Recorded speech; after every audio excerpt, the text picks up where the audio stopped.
all for coming. Here to celebrate Poetry Day Ireland, and here in the James Joyce Centre we're partnering with our fabulous partners from Poetry Ireland, and a few welcome visitors are here from Poetry Ireland. And they're a bit homeless at the moment, so on our tour we're going to pass their HQ that has been renovated, and we wish them all the best of as they have great plans for a great centre of poetry. We have two fabulous poets with us, Enda Wiley and David Nash, and two great performers, Sinead Murphy and Sam Ford, that will help us guide through the street poetry of North Great Georgia Street, Great Denmark Street, and around the bend to Parnell Square. So a very short walk, but you know we'd have to go fast to get through everything. We walk you around. It's quite sporty. When I was researching this project, I began to think about the bricks and the buildings that are surrounding us, and to think about the creativity and life behind those bricks and beautiful fan doors. And from the 18th century, when this street was built, right up to the present, it has inspired musicians, poets, writers, dancers, as in the beginning room downstairs, that allowed this building to be saved as the James Joyce Centre by the amazing David Norris across the road, the McGinney Room after Professor Dennis McGinney, who is one of the fabulous characters in Ulysses. And this architectural conservation, this literary conservation and cultural conservation that this building has allowed us to have a centre for Joyce. So to celebrate the building here, we're going to start the tour with some poetry by James Joyce. Often Joyce isn't thought about as a poet as much as a prose writer, but some of the poetry that he weaves throughout his work, and in fact his early publications, of course, Chamber Music and Poems Penny Each later on, there's extracts and moments of absolute beauty within that. Of course, he went to Belvedere College that we pop into en route, and lived in so many different buildings around the north inner city. In fact, his brother George lived, or not George, Charles lived on the street also. So we'll start with a hat. We can't do it without hats. Our first piece is the ballad of Pierce O'Reilly. Andrew, you might have to join in. Andrew performs this wonderfully. And this is Joyce's ballad poem from Finnegan's Wake. Have you heard of one humpty-dumpty, how he fell a roll and a rumble, and curled up like Lord Oliver Crumble, by the foot of the magazine wall, by the magazine wall, Hope helmet and all. He was one time our king of the castle, now he's kicked about like a rotten old parsnip, and from Green Street he'll be sent by a water of his worship to the penal jail of Mountjoy, to the jail of Mountjoy, jail of Mountjoy. He was the father of all schemes for to butter us, slow coaches and immaculate contraceptives for the populace, mare's milk for the 6-7 dry Sundays a week, open air love and religious reform, hideous and form. Our own voices, you couldn't even manage it. I'll go bear my fine dairyman darling, like the bumping bull of the Cassidys. Oh, your butter is in your horns, his butter's in his horns, butter is horns. Hurrah there now, Frosty, Hosty Frosty. Change that short on you. The Ram, the king of all Ram. Barbaccio. We had chumps, chairs, chewing up the chicken pox and china chambers, universally provided by our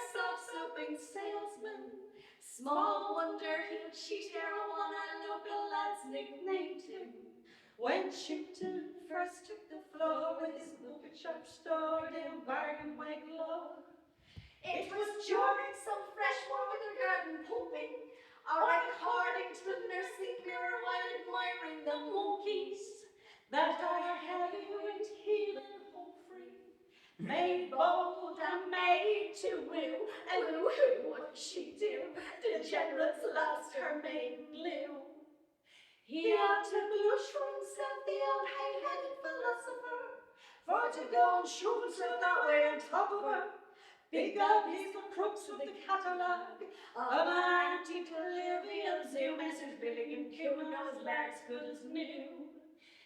He was janting by Wellington's monument, our victorious hippopotamus, when some bugger let down the back trap of the omnibus, And behold his dead old Fusiliers with his rent in his rears, give him 6 years. 'Tis so a pity for his innocent poor children, Or look out for his missus legitimate, when that frew gets a grip of the old earwicker. Won't there be earwigs on the green, big earwigs on the green, the largest ever you seen? Suffolk Law, Shark's power, Pseudo Danto, and not Moses. then we'll have a free trade girls band and mass meeting, for to salve the brave son of Scandinavia, and we'll bury him down in Oxman's town, along with the devil and Danes, with the deaf and blue Danes and all their remains. And not all the king's men, nor his horses, will resurrect his corpus, for there's no true spell in Connacht that's able to raise a king, that's able to raise a king.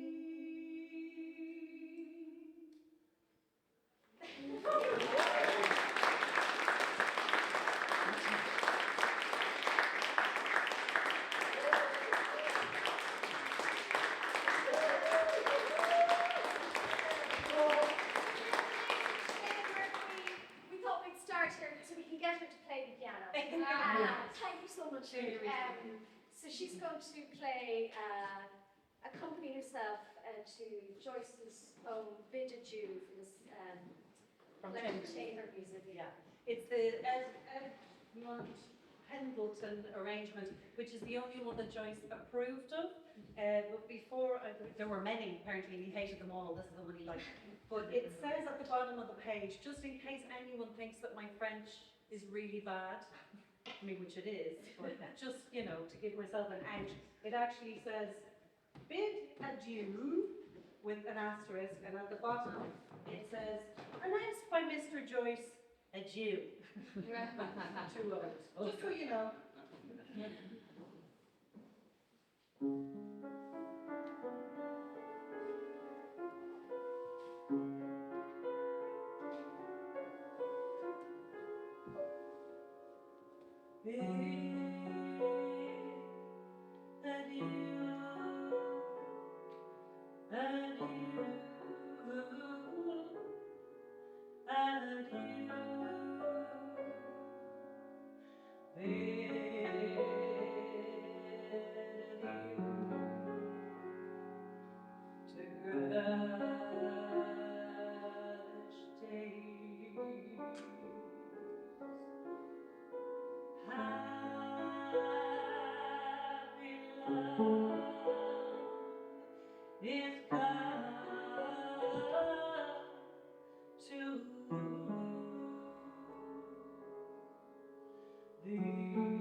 to girlish days.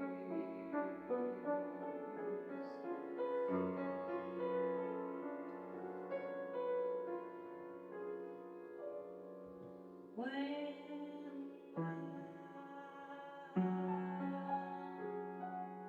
past her his name upon the bugle's eye, the cherubim begin thy softly to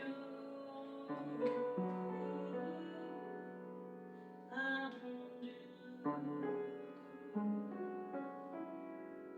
thy girlish bosom unto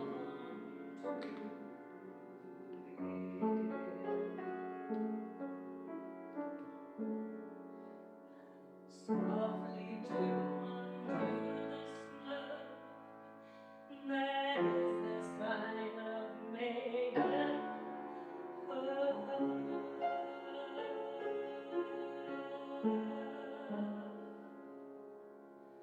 To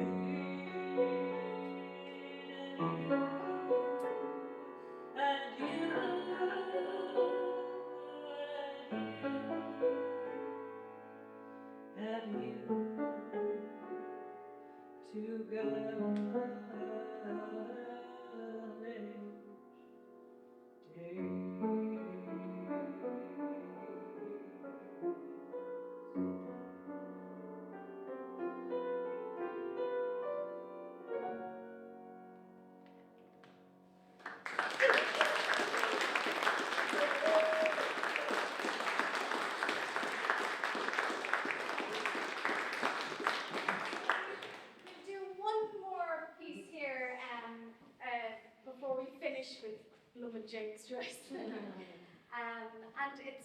you'll have to remember it, it's because we can use the piano that I'm so delighted Sinead played for us. One of the great literary battles of Joyce's time was his own battle with Oliver St. John Gogarty. So round the corner when we pass Gogarty's house, we have to think of this Gogarty poem. Of course, Oliver St. John Gogarty is the character Buck Mulligan right in the beginning of Ulysses. So it was a real love-hate relationship between these two. Gogarty found great fame as a poet. Often it's not considered the most wonderful poetry, but Joyce actually used one of his poems in Ulysses. So we're going to just give that a bit of a lash there. Just with a bit of religious music underneath. Oh yeah, it's Gounod's Ave Maria, isn't it? That Molly. I know it says Love's Old Sweet Song, but it's not. It's That's for another day. Molly, of course, is a singer, Molly Bloom, and it's one of the songs that she talks about singing in the Church of St. Xavier's around the corner. We won't make it as far, and Clarendon Street. Okay, great. The song of the cheerful but slightly sarcastic Jesus. I'm the queerest young fellow that ever was heard. My mother's a Jew, my father's a board. With Joseph the joiner I cannot agree, so here's to disciples and Calvary. If anyone thinks I am a divine, he gets no free drink when I make him wine, but have to drink water and wish it were plain when I make when the wine becomes water again. My methods are new and are causing surprise. To make the blind see, I throw dust in their eyes, to signify merely there must be a God, if the commons should enter the kingdom of God. Now you know I don't swim and you know I don't skate. I went down to the ferry last week and was late, so I walked on the water and all cried in faith, for a Jew man it's better than having to bathe. Whenever I enter in triumph and pass, you will find that my triumph is due to an ass. And the public support is a grand sinecure when you once get the public to pity the poor. Then give up your cabin and ask them for rent, and they'll give you a stone habitation instead, with fine grounds to walk in and raincoat to wear. And the sheep will be naked before you'll go bare. The more men are wretched, the more you will rule. Will thunder out sinner to each bloody fool. For the kingdom of God that's within you begins when you first make a fellow acknowledge his sins. Goodbye now, goodbye. You are sure to be fed. You will come on my grave when I rise from the dead. What's bred in the bone cannot fail me to fly, and Olivet's breeze. Goodbye now.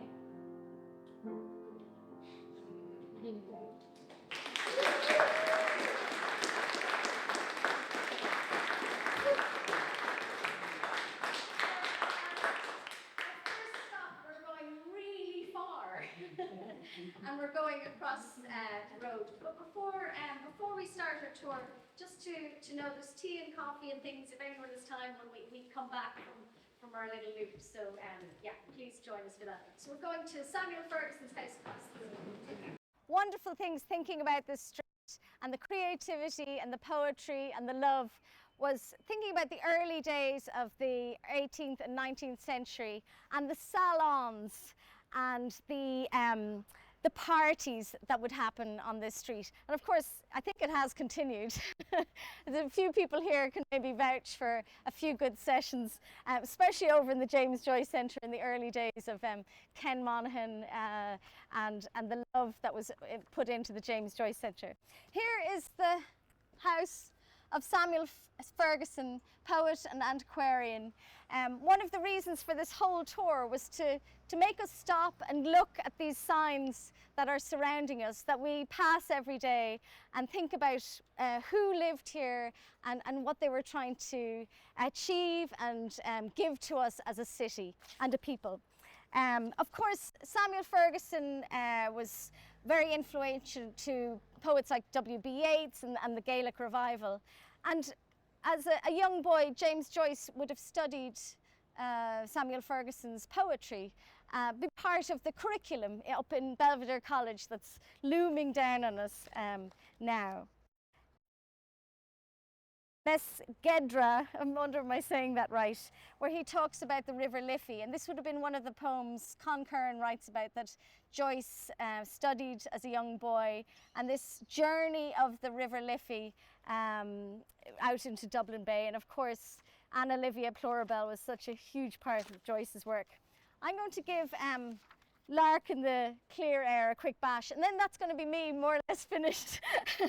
And I'll let Sam and Sinead and our wonderful poets take over. I just thought this was so lovely. I think I know this tune, Lark in the Clear Air, so well, but I hadn't really associated it with Samuel Ferguson and his work. So we'll give it a quick lash, and then Sam, you can take over.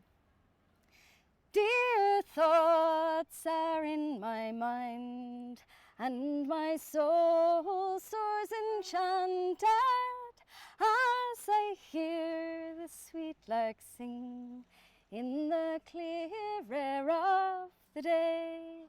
For a tender beaming smile to my hope has been granted, and tomorrow she shall hear all my fond heart would say.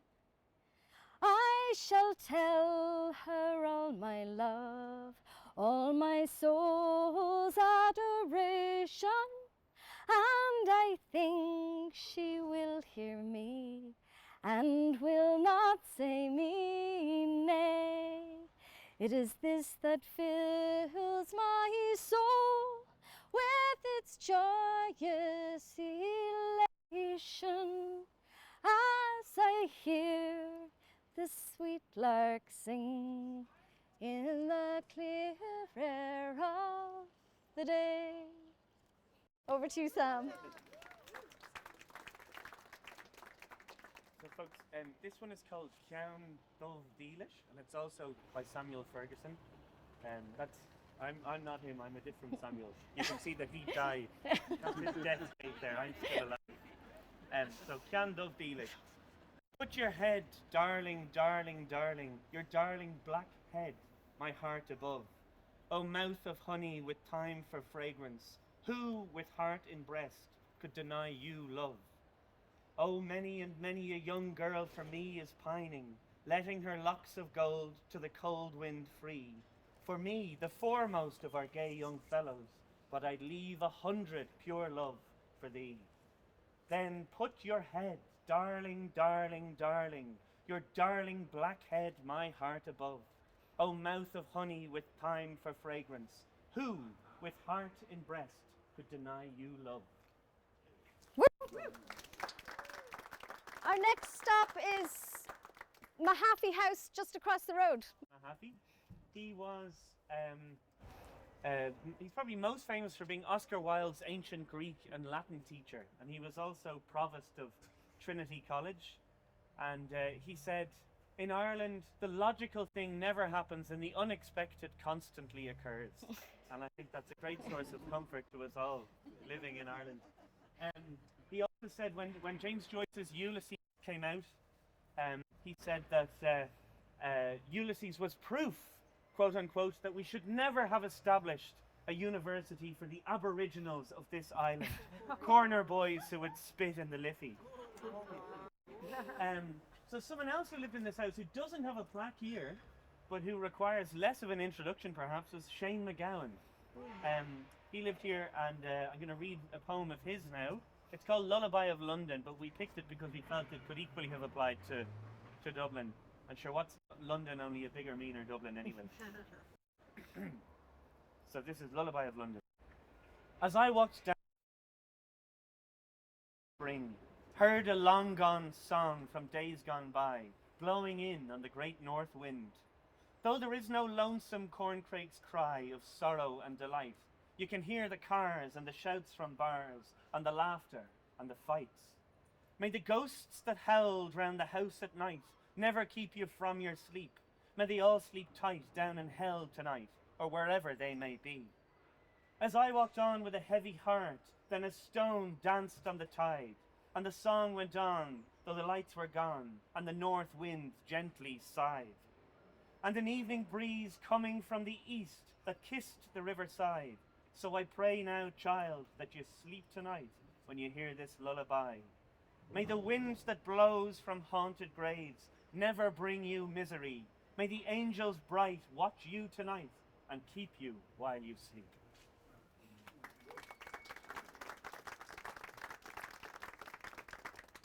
Our next stop is number 44, and I'll ask the nice workmen to stop. That just happened this morning. So it's number 44. It's actually the one with the portico. Would have been the old Loretto School, if anyone remembers that, on North Great Georgia Street. So folks, behind us here at the Derg Vale, this was Michael Cusack's home at 4 Gardiner Place, and it can claim to be the true birthplace of the GAA. In Ulysses, Michael Cusack is the model for the character the Cyclops in Barney Kiernan's pub on Little Britain Street. So in Ulysses, Michael Cusack is described as the following. The figure seated on a large boulder at the foot of a round tower was that of a broad-shouldered, deep-chested, strong-limbed, frank-eyed, red-haired, freely freckled, shaggy-bearded, wide-mouthed, large-nosed, long-headed, deep-voiced, bare-kneed, brawny-handed, hairy-legged, ruddy-faced, sinewy-armed hero. From shoulder to shoulder he measured several ells, and his rock-like mountainous knees were covered, as was likewise the rest of his body wherever visible, with a strong growth of tawny, prickly hair, in hue and toughness similar to the mountain gorse, Ulex europaeus. The wide-winged nostrils, from which bristles of the same tawny hue projected, were of such capaciousness that within their cavernous obscurity the field lark might easily have lodged her nest. The eyes, in which a tear and a smile strove ever for the mastery, were of the dimensions of a good-sized cauliflower. A powerful current of warm breath issued at regular intervals from the profound cavity of his mouth, while hail reverberations of his formidable heart sound, the summit of the lofty tower, and the still loftier walls of the cave to vibrate and tremble. So your average GAA player, I'd say.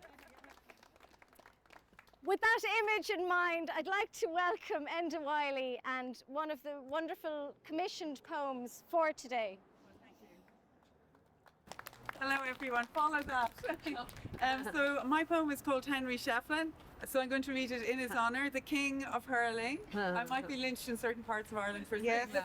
And you can see there the posters, there's 11 more poems and they're all over the country today, aren't they, Liz?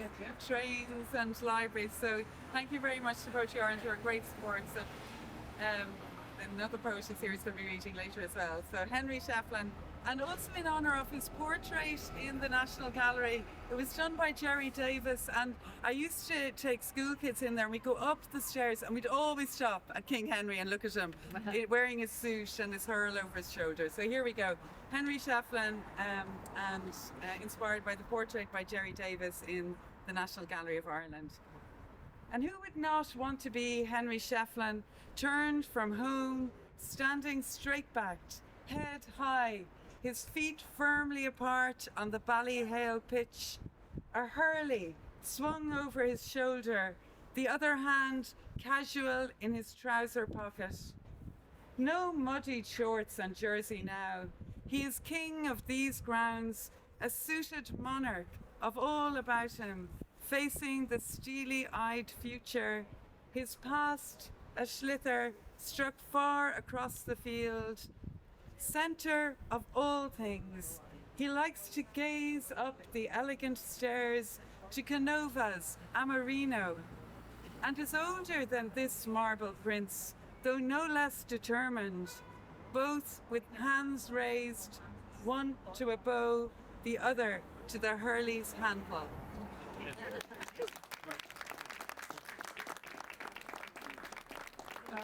Our next stop, not many to go sadly, but our next stop is Belvedere College. So straight across, and hopefully they'll let us into the beautiful hallway. So I'm hoping Rebecca will be there tonight.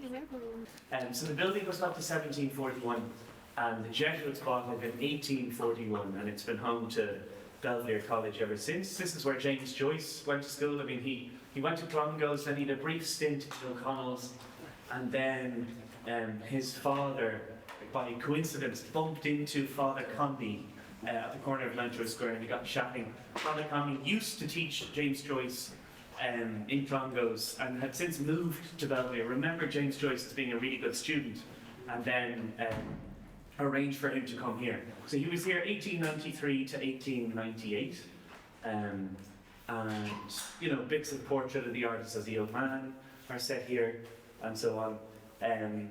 But today's poem, it's not a Joyce poem, it's another former pupil of Belvedere called Donagh MacDonagh, whose father, Thomas MacDonagh, was one of the signatories of the Easter Rising, signatories of the proclamation of 1916.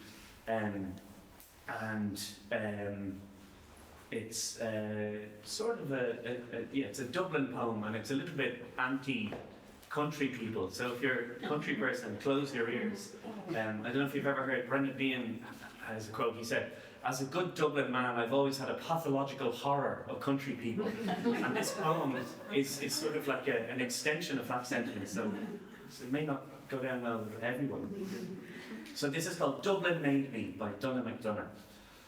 Dublin made me a no little town with the country closing in on its streets, the cattle walking proudly on its pavements, the jobbers, the gombeen men and the cheats, devouring the fair day between them, a public house to 100 men, and the teacher, the solicitor and the bank clerk in the hotel bar drinking for 10. Dublin made me, not the secret Putcheen still, the raw and hungry hills of the west, the lean road flung over profitless bog, where only a snipe could nest, where the sea takes its tithe of every boat. Barneen and Curragh have no allegiance of mine, nor the cute self-deceiving talkers of the south who look to the east for a sign. The soft and dreary Midlands with their calm canals wallow between sea and sea, remote from adventure, and northward a far and fortified province crouches under the lash of arid censure. I disclaim all fertile meadows, all tilled land, the evil that grows from it, and the good. But the Dublin of old statues, this arrogant city, stirs proudly and secretly in my blood.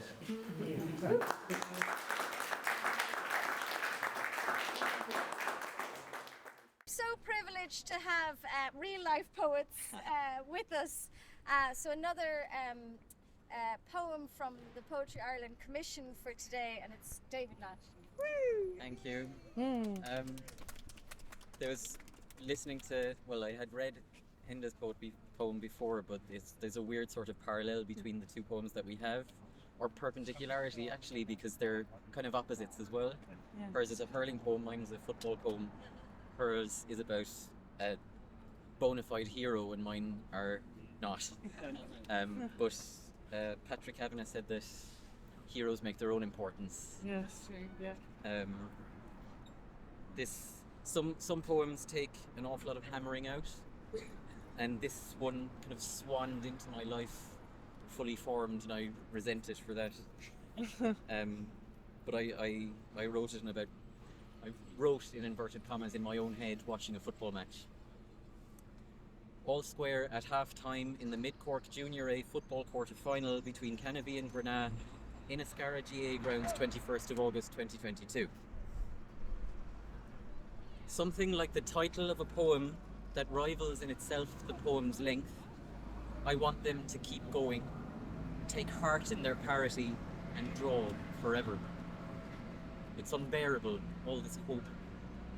Yet 30-something men must bear it and play more. Sport makes extra time in that event, in a crack at infinity. There are Hail Marys, yes, and there are matrices with fewer permutations, although it's also simple. At each whistle, start again, make more decisions. It means you're strong if you hold out and hold your ground, but we don't go for hero worship. A muttered, "You're a milk," would turn faster than Owen O'Driscoll. Gets a laugh, since at this stage of the game, that's all you can do. Very good.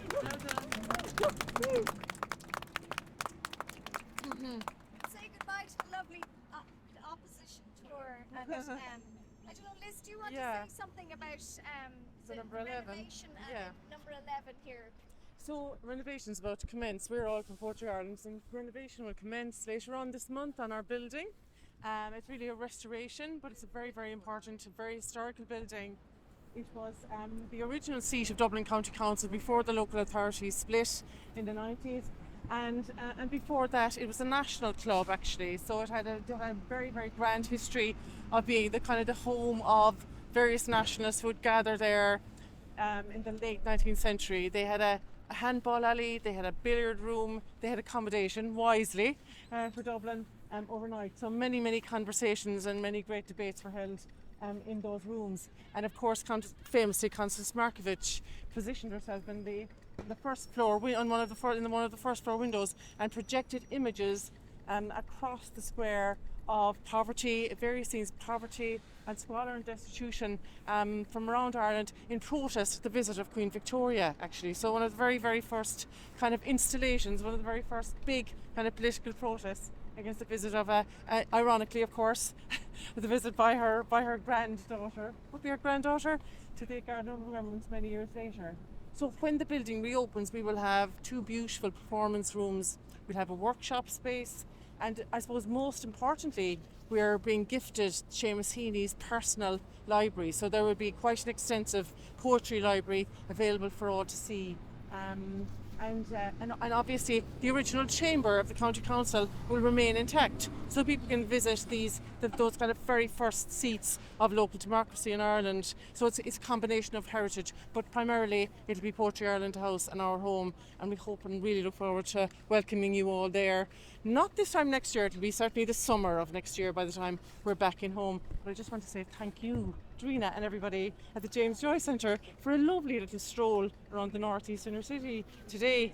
It's been an amazing experience. It's been lovely for all of us, and to our poet, to and to David, who came all the way from the rebel county, the real capital of Ireland. Don't mind McDonough. We know where we are.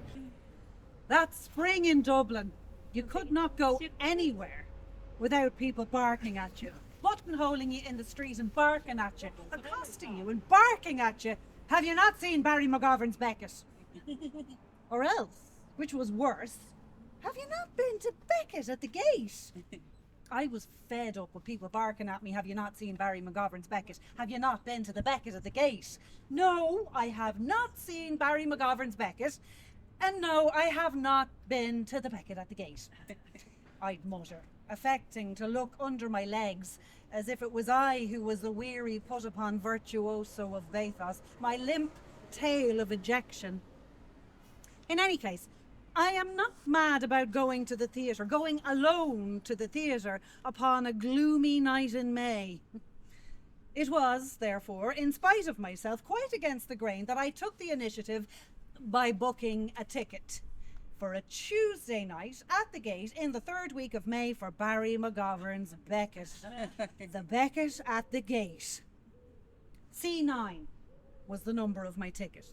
Centre, 3rd row from the front. I got there in good time. I like to get to a thing in good time, whatever it is. The bus into town or the bus back out of town, with at least a quarter of an hour to spare. Come on through, you're not interrupting at all. Preferably half an hour. Ample time in which to work up an adequate steam of anxiety. When I stepped into the auditorium, I was relieved to see it was near empty. I was heartened to see that it was near empty. 4 or 5 patrons scattered about the theatre.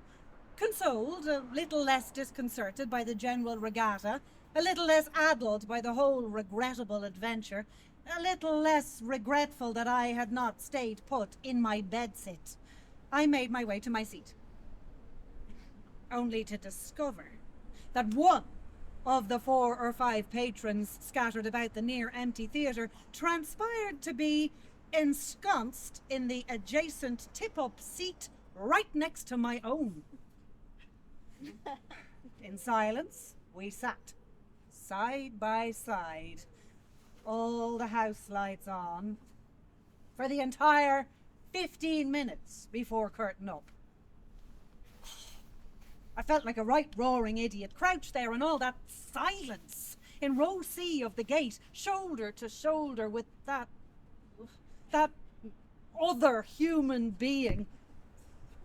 A woman to boot. A young woman to boot. To make matters worse, she was more sprawled than seated, more dispersed than disposed, more horizontal than vertical, engrossed in a paperback book, the name of which, by dint of craning the neck, I did manage to pick out. It was a Picador paperback entitled 100 Years of Solitude. As if that was not bad enough, there was not enough leg room, so I had to scrunch up my legs, thereby having to sit closer to her. A minute before the performance began, someone, well, obviously some kind of friend, some ilk of accomplice, hailed her from 5 rows back. "Michelle! Michelle!" I said to myself, if only Michelle's friends would invite Michelle to sit with them. Well, then I'd have all of row C to myself, which at least would make the next an hour and a half, if not less of a cauchemar, at least a bearable cauchemar. But no, Michelle stayed put. And the lights went out, and the curtain up, and I knew I was for it. Why had I let myself be bothered and browbeaten by all those cultural groupies going on and on and on? Have you not seen Barry McGovern's Beckett? Have you not been to the Beckett at the gate?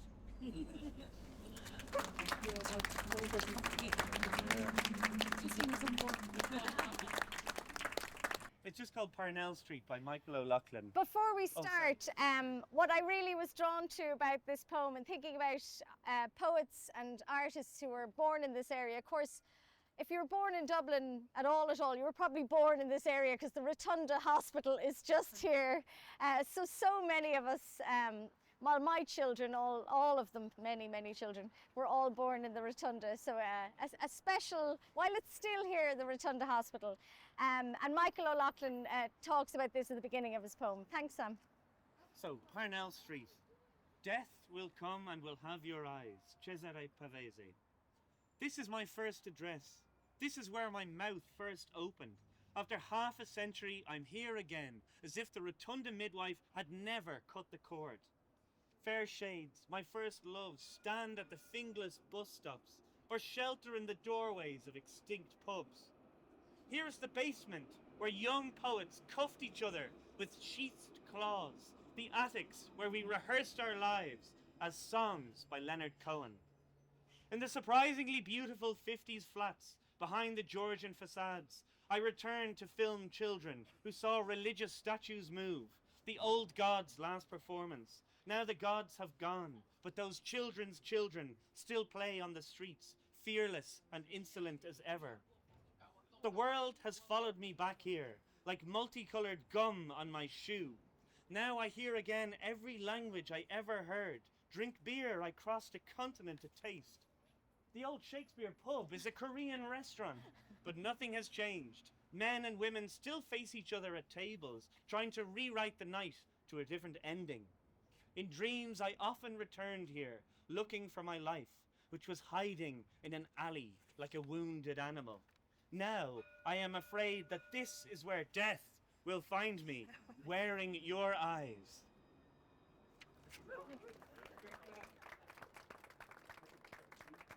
So if you've time, come back for a cup of tea. If anyone would like to share their favourite poem or just have a chat or eat something, thank you so much for coming. It's been a complete pleasure. Our first poetry tour. First of many, hopefully. So all welcome back to the house. Great.